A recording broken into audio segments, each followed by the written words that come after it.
नारायणं नमस्कृत्य नरं चैव नरोत्तमं दैवीं सरस्वतीं व्यासं ततो जयमुदीरयेत्। ॐ श्री परमात्मने नमः। अथ द्वितीयोऽध्यायः श्रीमद्भगवद गीता। इन दिनों कोरोना के कारण रोज 2-4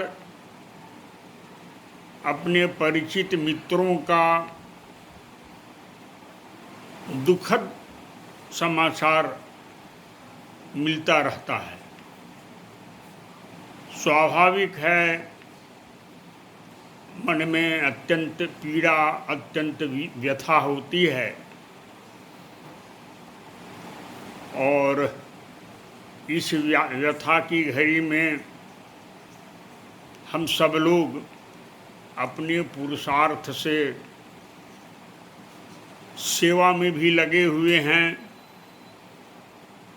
जिसकी जितना सामर्थ्य है, क्षमता है, हम समाज की सेवा में लगे हैं। और आज सुबह उठते ही, आज मैं सुबह 4 बजे जब मेरी नींद खुली तो मैंने जब मोबाइल में एक समाचार देखा तो मेरे छोटे भाई की बहू डॉक्टर शुभा नारायण, मेरा छोटा भाई मेरठ विश्वविद्यालय में कंट्रोलर ऑफ एग्जामिनेशन है, हेड ऑफ द डिपार्टमेंट है बॉटनी का। बहुत समर्पित, कुशल, क्षमतावान अध्यापक है। उससे भी बात हुई। उसकी छोटी लड़की है, लगभग 12 साल की। ये दुखद समाचार हमारी बहू के निधन का अत्यंत हृदय विदारक था। तो आज मैं भगवान को स्मरण करता हूँ, क्योंकि भगवान ने ही कहा है, तस्मात् सर्वेषु कालेषु माम् अनुस्मर युध्य च मयि अर्पित मनो बुद्धि यो मद्भक्तः स मे प्रियः। आज मैं द्वितीय अध्याय का पाठ और इसकी चर्चा भी करूँगा। अथ द्वितीयो अध्याय। संजय उवाच तं तथा कृपयाविष्टम् अश्रुपूर्णाकुलेक्षणं विषीदन्तमिदं वाक्यम् उवाच मधुसूदन। अर्जुन की आंख में आंसू है, जैसे हम सब लोगों की आंख में इन दिनों एक पीड़ा है, एक वेदना है। और अर्जुन हमारा प्रतिनिधि बन करके महाभारत के युद्ध मैदान में खड़ा होकर के भगवान से यह विनती करता है कि भगवान, आने वाला युद्ध अत्यंत भीषण है, जिसमें मेरे गुरुजन मेरे सगे संबंधी और हम सब लोग को पता नहीं है कौन मरेगा। भीष्म पितामह, द्रोणाचार्य, कृपाचार्य और हमारे चचेरे भाई 100, और मैं उसमें निमित्त बनने जा रहा हूं। मैं युद्ध नहीं करूंगा। आज इस कोरोना की घड़ी में सर्वत्र यह चर्चा है कि हमने प्रकृति के साथ कुछ व्यभिचार किया क्या, हमने कोई अन्याय किया है क्या, क्या हमने कोई व्यवस्था ठीक नहीं की। ये सारे प्रश्न घूमर रहे हैं समाज में सर्वदूर, क्योंकि प्रकृति किसी को नहीं छोड़ती है। सदृशं चेष्टते स्वस्या प्रकृति ज्ञानवान अपि प्रकृतिम यान्ति भूतानि निग्रह किं करिष्यति। भगवान ये कहते हैं कि बड़े बड़े ज्ञानी लोगों को भी प्रकृति अपनी चपेट में ले लेता है, किसी को छोड़ता नहीं है। अर्जुन को भी ये कहते हैं कि तुम्हारी जो प्रकृति है वो तुमसे बलात् तुमसे युद्ध करवाएगी, ये मार काट तुमसे होना है।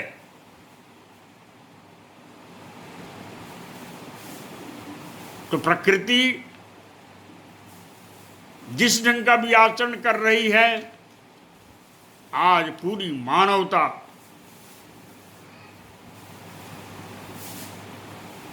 पीड़ित है। सब जगह पूरे विश्व में अश्रुपूरित आंखों से, नेत्रों से सगे संबंधी सब विलाप कर रहे हैं। और उसी अवस्था में अर्जुन ने अपने अश्रुपूरित नेत्रों को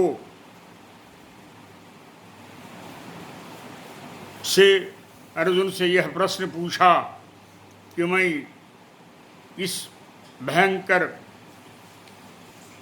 युद्ध में भाग नहीं लूंगा, मैं अपना कर्म छोड़ दूंगा। उस पर भगवान अर्जुन को समझाते हैं, कुतस्त्वा कश्मलम इदं विषमे समुपस्थितम अनार्यजुष्टम अस्वर्ग्यम अकीर्तिकरम अर्जुन क्लैव्यम मासुगमः पात न एतत्त्वयि उपपद्यते क्षुद्रम हृदय दौर्बल्यम त्यक्तो उत्तिष्ठ परंतप। हे परम तपस्वी अर्जुन, गांडीवधारी, ये तुम कहां से इतना तुम्हारी कायरता आ गई है, और ये बिना समय का, ये प्रकृति की लीला है, और इस प्रकृति की लीला का मुकाबला न करके तुम नपुंसकता दिखला रहे हो, युद्ध क्षेत्र छोड़कर भाग रहे हो। लोग तुम्हारे बारे में क्या सोचेंगे कि इतना अनार्य है ये। गीता में एक बार शब्द प्रयोग किया गया, अनार्य, अर्थात छोटा व्यवहार, तुच्छ व्यवहार। उसके बाद भगवान कहते हैं ये तुमको शोभा नहीं देता है, ये तुम्हारे हृदय की दुर्बलता है, क्षुद्रता है, इसको छोड़ो, उठ खड़े हो। वास्तव में यह मानव जाति को संदेश है कि आज पूरे विश्व में जो दृश्य दिख रहा है, इसमें कई लोग विलाप करते हैं, कई लोग एक दूसरे की निंदा में लग जाते हैं, कई लोग एक दूसरे की शिकायत करने लगते हैं। कि इसके कारण हुआ, उसके कारण हुआ, ऐसा हुआ, वैसा हुआ। भगवान कहते हैं ये सब कायरता है और इस प्रकार का व्यवहार तुम अर्जुन मत करो। लेकिन जैसा कि आप जानते हैं, भारत की संस्कृति में, भारत के जीवन दर्शन में संवाद का बहुत महत्व है। हमारे हर शास्त्र में संवाद है। गीता के हर अध्याय के अंत में श्री कृष्ण अर्जुन संवाद, और संवाद में अर्जुन को पूरी छूट है प्रश्न पूछने की, और अर्जुन पूछ लेता है, भगवान आप ये क्या कह रहे हैं? कथम भीष्मम् अहम संख्ये द्रोणे च मधुसूदन इषुभिः प्रतियुत्स्यामि पूजार्हवारिसूदन गुरु हत्या हि महानुभावान् श्रेयो भोक्तुं भैक्षमपीह लोके हत्वार्थकामांस्तु गुरुनिहैव भुञ्जीय भोगान् रुधिरप्रदिग्धान् न चैतद्विद्मः कतरन्नो गरीयो यदि वा जयेम यदि वा नो जयेयुः यानेव हत्या न जिजीविषामः तेव स्थिता प्रमुखे धार्तराष्ट्रा कार्पण्यदोषो अपहतस्वभावः पृच्छामि त्वां धर्मसम्मूढचेता यत्श्रेयः स्यान्निश्चितं ब्रूहि तन्मे शिष्यस्तेऽहं शाधिमां त्वां प्रपन्नम्।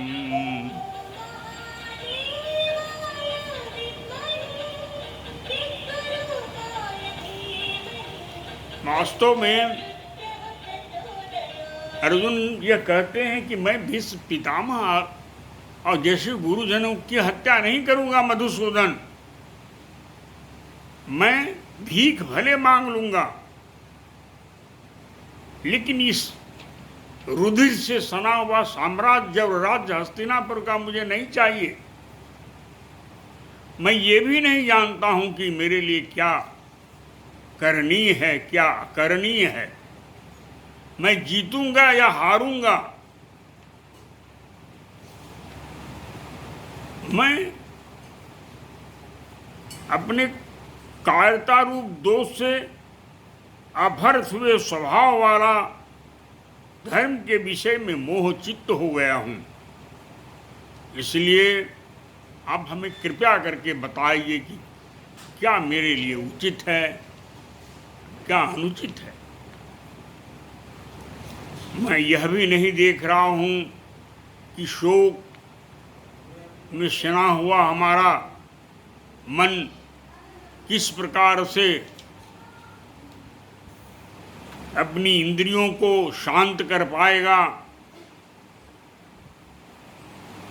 और जबकि इन राजाओं की मुझे हत्या करनी पड़ेगी, और ये अगर इसके लिए मुझे देवताओं के स्वामीपन को भी प्राप्त होकर जो मैं देख रहा हूं, तो मैं ऐसा राज्य नहीं चाहता हूं। संजय उवाच एवं उक्त्वा ऋषिकेशः गुडाकेशः परन्तप न योत्सैति गोविन्दम् उक्त्वा तूष्णीं बभूवः।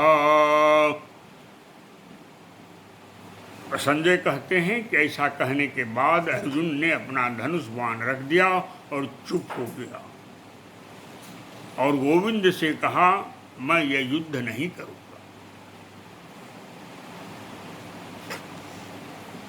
तमुवाच ऋषिकेशः प्रहसन्निव भारत सेनयोरुभयोर्मध्ये विसीदन्तमिदं वच।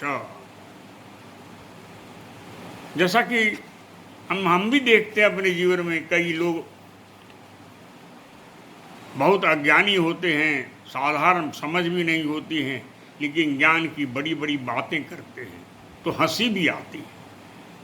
अर्जुन भी उसी प्रकार से ज्ञान की बड़ी बड़ी बातें करता है तो भगवान को हंसी आती है, और भगवान मीठी डांट भी लगाते हैं कि अशोच्वानन्न शोचस्त्वं प्रज्ञावादांश भाषसे गतासून शनानुशोचन्ति पंडिता।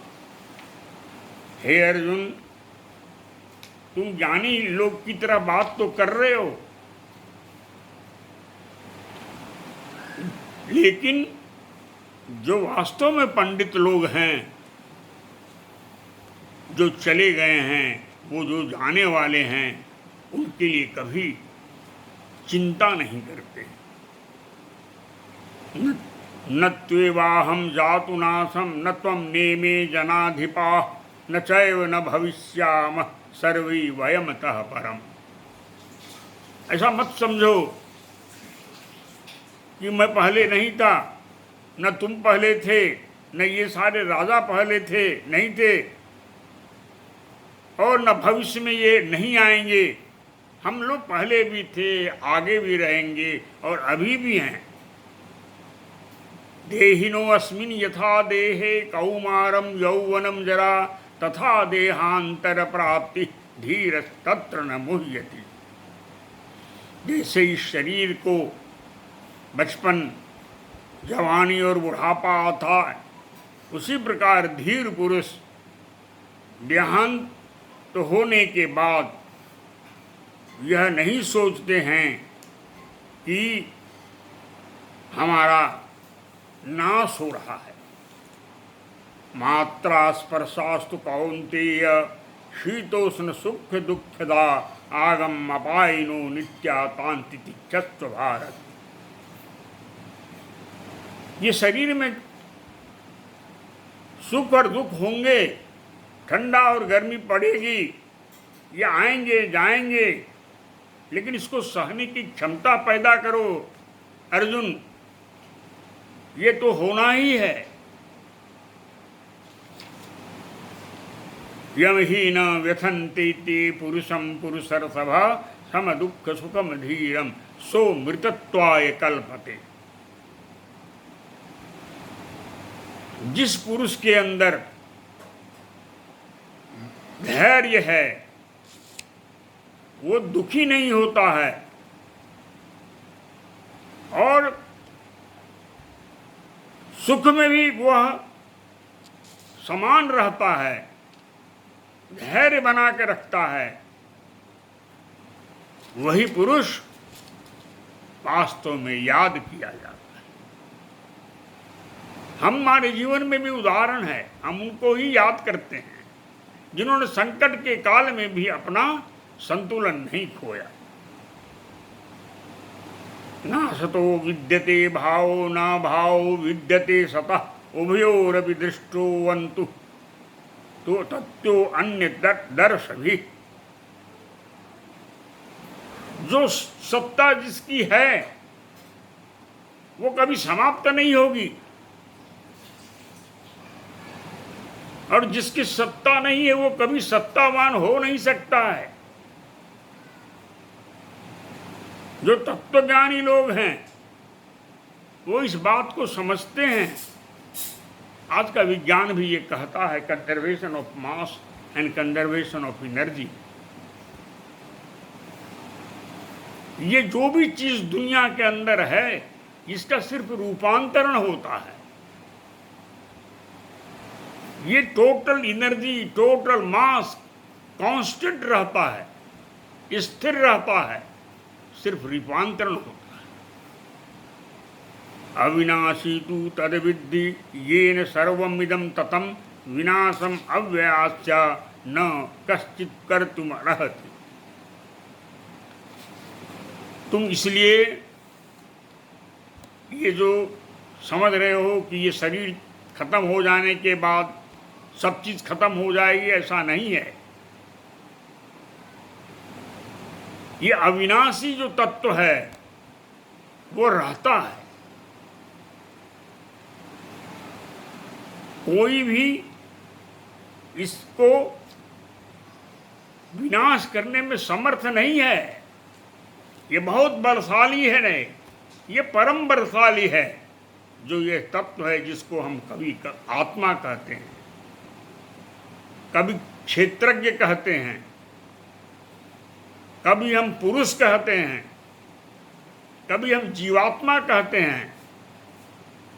ये कभी नष्ट नहीं हो सकता अर्जुन, इसलिए चिंता मत करो। अंतवंत इमे देहा नित्यसुप्ता शरीरिणः अनाशिनो अप्रमेयस्य तस्मात् युद्धश्च भारत। ये अविनाशी है, अतुलनीय है। ये देह का तो अंत हो सकता है, लेकिन जो शरीरी है, जो जीवात्मा है, उसका नाश नहीं हो सकता है। इसलिए घबराओ मत। युद्ध तो तुम्हारा कर्तव्य है, वह तो तुम्हें करना ही चाहिए। ये एनम विद्यत हंतारम यश्चैनम मन्यते हतम उभौ तौ न विजानीतो नायम हंति न हन्यते। जो समझते हैं कि मैंने इसको मारा है या मैं मारा गया हूं, ये दोनों नहीं जान रहे हैं कि जो अविनाशी आत्मा है वो मरती नहीं है। वो जीवात्मा सिर्फ रूपांतरण करती है, उसका रूप बदलता है। न जायते मृते वा कदाचिन्नाय भूत्वा भविता वा न भूयः अजो नित्य शाश्वतोयम पुराणो न हन्यते हन्यमाने शरीरे।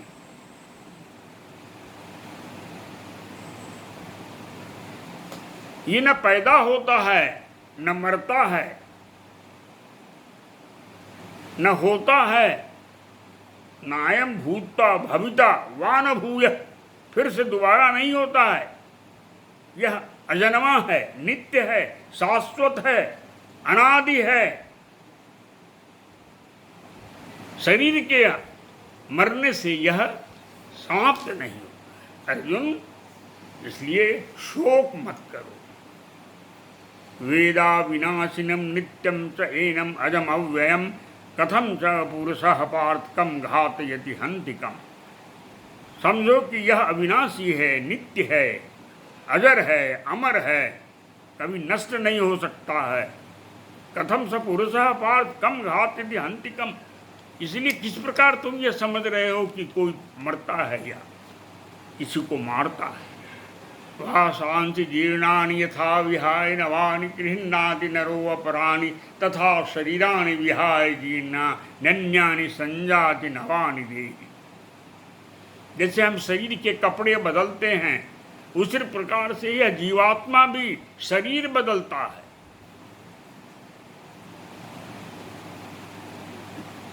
नैनम छिन्दन्ति शस्त्राणि नैनम दहति पावकः न च चैनम क्लेदयन्त्यापो न शोषयति मारुतः। शस्त्र इसको छेद नहीं सकते, अग्नि इसको जला नहीं सकती, पानी इसको भिंगा नहीं सकती, हवा इसको सुखा नहीं सकती। अच्छेद्योयम अदाह्योयम अक्लिद्यो असुस्त एव च नित्य सर्वगतस्थानु अचलोयम सनातन। ये अचल है, सो खत्म नहीं किया था। अव्यक्तो अयम अचिंत्यो अयम अविकायम अयुच्यते तस्मादेवं विदित्वैनं नानुशोचितुमर्हसि।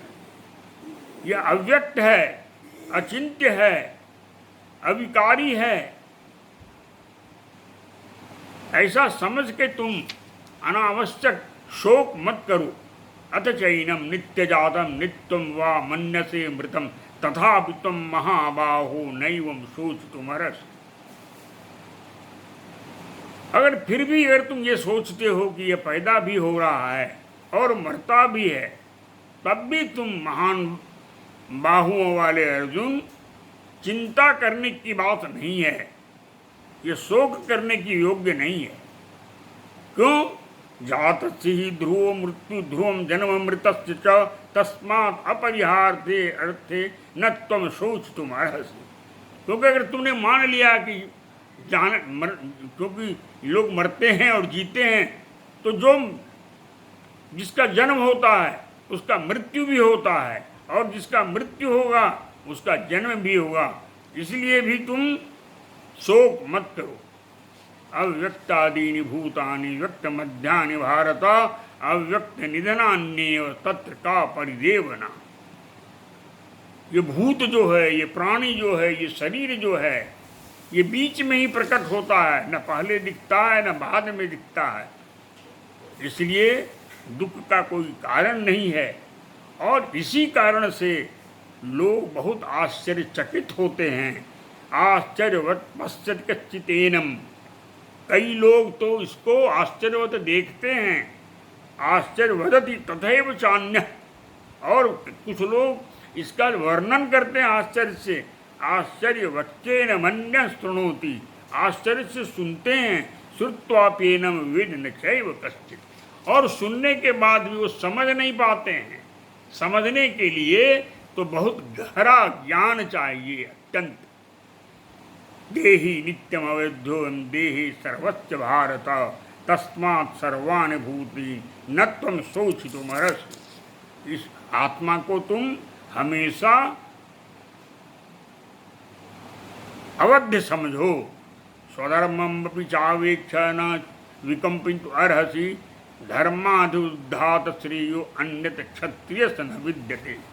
अपने स्वधर्म को भी देख करके अर्जुन तुम डोलायमान मत हो, घबराओ मत। क्यों? ये धर्म युक्त युद्ध है तुम्हारे सामने, और क्षत्रिय होने के कारण तुम्हारा तो ये काम है कि न्याय की स्थापना के लिए अगर युद्ध करना पड़े तो भी हम युद्ध करेंगे। अगर तुम युद्ध नहीं करते हो, जो तुम्हें भाग्य से मिला है यह धर्म युद्ध, सुख जो कि तुमको सुख देने वाला है, अगर तुम युद्ध नहीं करोगे तो अपना स्वधर्म और कीर्ति को खो करके पाप करोगे। अतः चेत्त्वमिमं धर्मं संग्रामं न करिष्यसि ततः स्वधर्मं कीर्तिं च हित्वा पापं वाप्स्यसि। अकीर्तिं चापि भूतानि कथिष्यन्ति ते अव्ययां संभावितस्य चाकीर्तिं मरणात् अतिरिच्यते। तुम ये मत समझो, आज की तारीख में भी देखें आप, ये सर्वकालिक बात है भगवान का।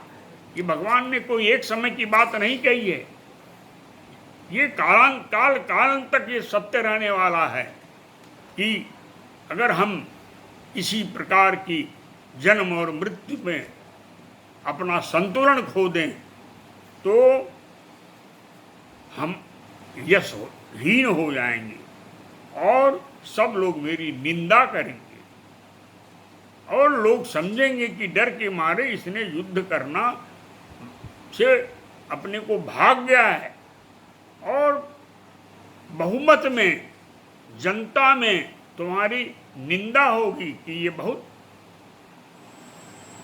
कमजोर आदमी था, इसने अपनी पत्नी का सम्मान भी नहीं बचा पाया।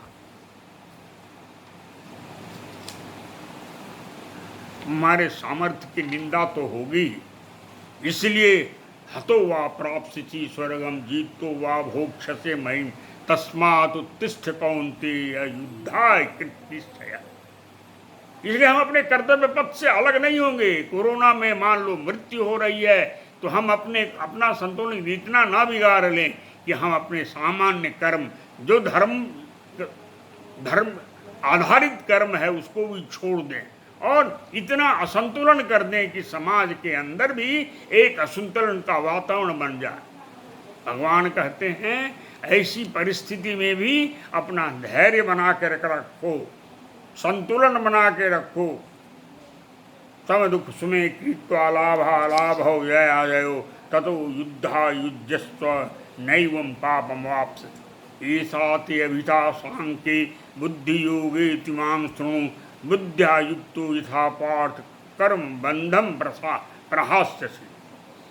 मैंने ये तुमको सांख्य योग बताया अभी, जो आत्मा की अमरता है, शरीर का रूपांतरण है, यह सांख्य योग है। मैं अब तुमको कर्मयोग से बताता हूं। और ये कर्मयोग कैसा है कि तुम थोड़ा भी कर्मयोग कर सको, बहुत ज्यादा भी ना कर सको। जैसे लोग पूछते हैं कि भाई ये तो बड़ा कठिन बात है कि निष्काम कर्मयोग हम कैसे करें, बिना स्वार्थ के, बिना अहंकार के। और वास्तव में ये करना कठिन भी है, भगवान भी इस बात को जानते हैं। इसलिए उन्होंने कहा कि इसकी थोड़ी सी भी स्वल्पम अप्यस्य धर्मस्य त्रायते महतो भया। आप जीवन में भी देखिए, आपने अगर थोड़ा भी निस्वार्थ काम जीवन के अंदर, निष्काम आपका व्यक्तित्व रहा है, तो आपको कोई भय नहीं हो। हमने भी अपने जीवन की घटनाओं में, आपने भी अपनी जीवन की घटनाओं में देखा होगा कि कोई भी काम अगर आप निष्काम भाव से करते हैं, बिना स्वार्थ के करते हैं, तो आपको कोई भी भय नहीं होगा, कोई डर नहीं लगेगा। चाहे वो कोई कितना बड़ा व्यक्ति हो, आप सत्य के पक्ष में रहेंगे, क्योंकि आपके पास स्वार्थ नहीं है। आप बोलेंगे भी तो निस्वार्थ, इसलिए आपको भय नहीं लगेगा।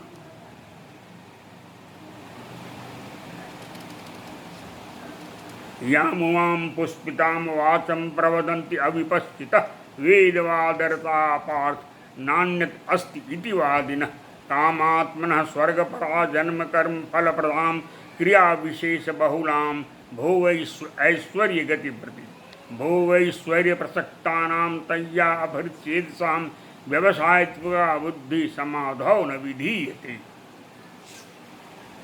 भगवान ने ये कहा है कि कई लोग बड़े मीठी बातें बोलते हैं, वेद भी बोलते हैं, गीता भी बोलते हैं, पुष्पित बातें बोलते हैं, लेकिन वो कामना उनकी रहती है, स्वार्थ रहता है। और ऐसे व्यक्ति जो हैं वो भोगों को प्राप्त करते हैं, उनकी चेतना स्वार्थ में लिप्त हो जाने के कारण वह वास्तव में परमात्मा का जो ये अनस्वर अनादि स्वरूप है, जीवन की जो अनस्वरता है, उसको नहीं समझ पाते।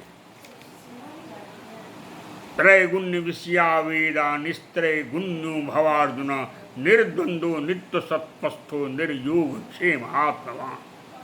त्रैगुण्य विषया वेदा। अब यहाँ इन्होंने कई बार कहते वेद की आलोचना, कुछ लोग कहते हैं नहीं, वेद की आलोचना नहीं की है। वेद के 4 हिस्से हैं, आपको शायद मालूम होना चाहिए। एक तो संहिता का है, दूसरा ब्राह्मण है, सकाम लोग यज्ञ करते हैं कुछ प्राप्ति के लिए, किसी के फायदे के लिए, किसी के नुकसान के लिए, ये भी वेदों में वर्णन है। और दूसरा हिस्सा है ब्राह्मण की किस प्रकार से किया जाए ब्राह्मण ग्रंथ में। और तीसरा क्या है? तीसरा है अरण्यक, वानप्रस्थाश्रम में जंगल में जाकर के समाज सेवा का। और चौथा है उपनिषद, जो अभी हमने सुना, आत्मा की अनस्वरता, इस सृष्टि का संचालन का कौन मालिक है, कौन नियंता है, इसके विषय में चिंतन करना।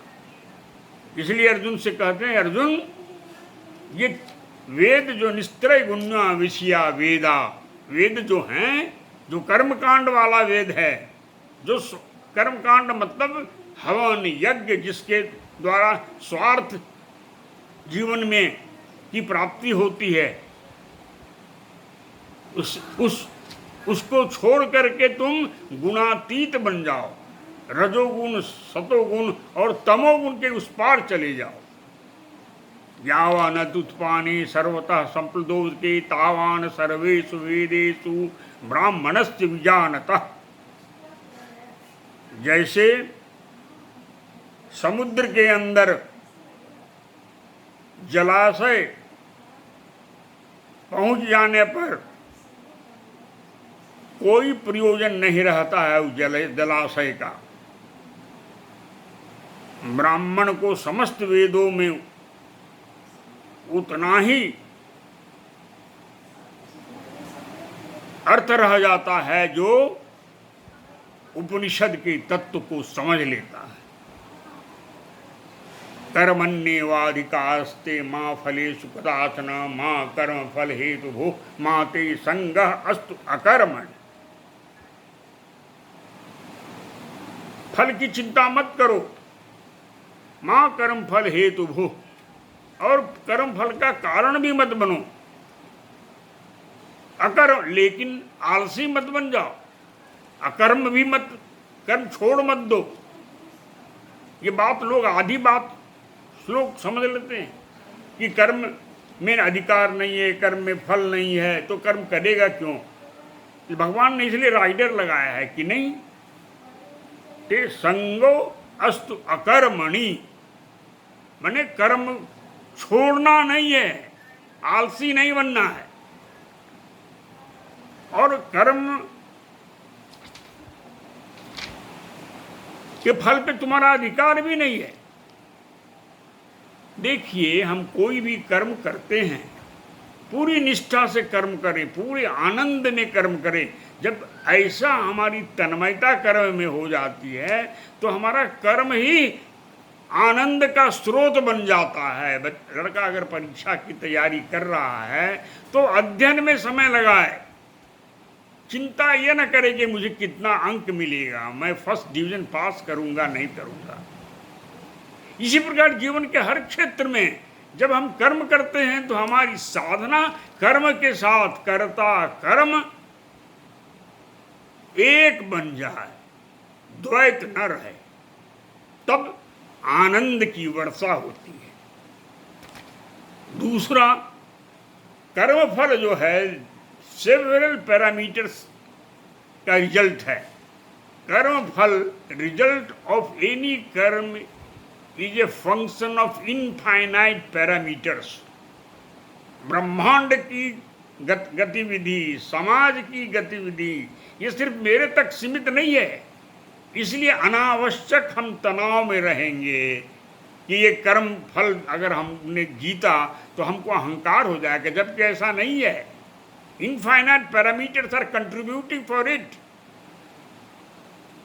इसलिए भगवान ने जड़ से मनुष्य के संतुलन को बनाए रखने के लिए ये श्लोक कही है, कर्मण्येवाधिकारस्ते मां फलेषु कदाचन मां कर्म फल हेतुः मां ते संगः अस्तु अकर्मण्य। योगस्थः कुरु कर्माणि संगम त्यक्त्वा धनंजय सिद्ध सिद्धो समो भूत्वा समत्वम योग उच्यते। सफलता मिले असफलता मिले, लेकिन जैसा मैंने अभी पहले कहा कि कर्म में डूबे रहो। दूरेन हुआ कर्म दूरेन यवरम कर्म बुद्धि योगा धनंजय बुद्धौ शरणम अनवीक्ष कृपणः फल हेतव। फल के लिए तो छोटे लोग चिंता करते हैं, जो ज्ञानी हैं, बुद्धिमान हैं, वो बिना फल के प्रति आसक्ति के ही कर्म में डूब जाते हैं। बुद्धि युक्तो जहाति उभे सुकृत दुष्कृते तस्मात् योगा युज्यस्व योग कर्म सुकौशलम।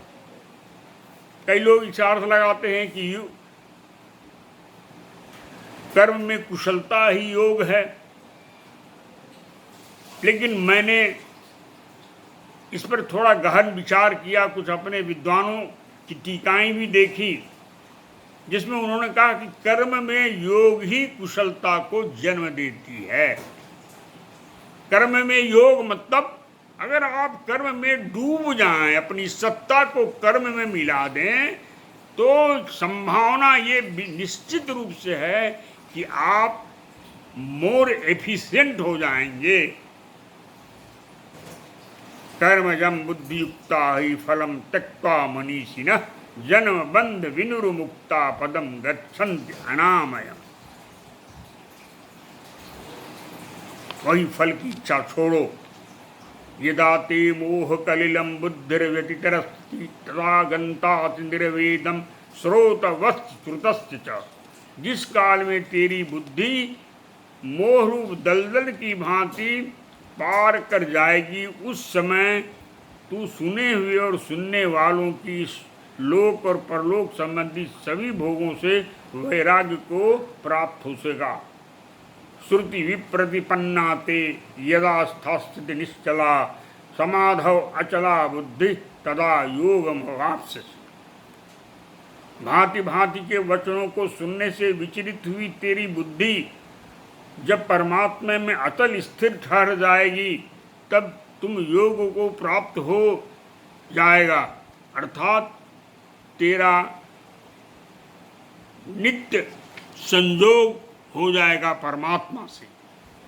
अब अर्जुन को प्रश्न करने की छूट है, और यह विषय मैं थोड़ी देर के बाद अभी ब्रेक देता हूँ। मैं फिर इस अध्याय को, जो अर्जुन का प्रश्न है और उसका भगवान का उत्तर है, वह मैं थोड़ी देर के बाद आपके सामने चर्चा करूँगा।